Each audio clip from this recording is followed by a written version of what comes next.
I think that's a tough question in today's market because I think the whole industry is in a transition. My showroom is almost 20 years old, and I started that because my passion for collecting, but it was more about I saw the industry changing then, where people go, well, there's a retail showroom here, and there's a retail thing here, and it's just diminishing our business to the trade. And I go, well, but that's progress, so to speak.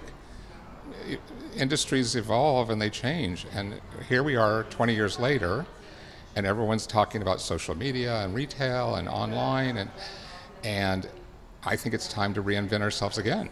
Now, I'm not sure what the next iteration is myself, because I'm trying to figure it out, because I think brick and mortar in general is having a hard time.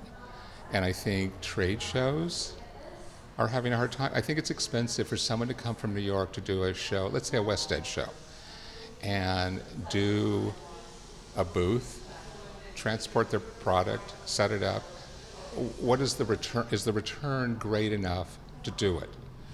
I think it goes back to what does each individual, their passion, their drive, their pocketbook have to make it work. Because I think a lot of times people, I see product or venues and I'm like, well, I don't think there's much of a market for that. And you just probably spent $20,000, $30,000 to be in the show. And why? You have to do the due diligence before you start something. I mean, I did for my store, although it was pretty, I was advised not to do it. Why would you open a store, my accountant said. And I said, well, I want to do it and I can afford to do it.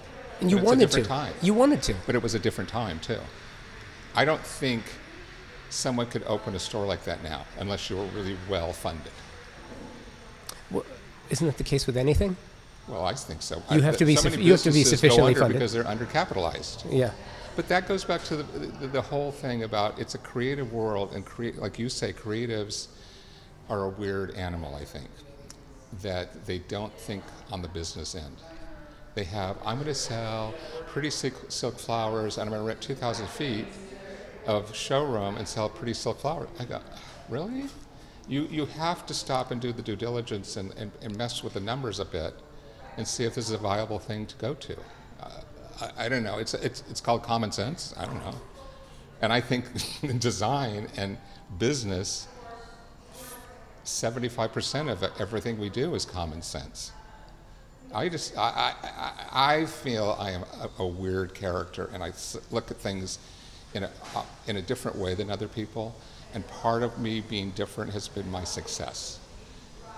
I know a friend who's a PR person, and her thing is be different, stand up and do something differently than everybody. Don't be a lemming and follow the crowd. That's just how I've always lived my life. So I always felt like I was an outsider anyway. So it's worked for me. You know, it's like the kid when he was in school, he was bullied, and now he's an Olympic athlete and everyone loves him, you know. But, you know, people have this path in life, and you don't know what it's going to be necessarily.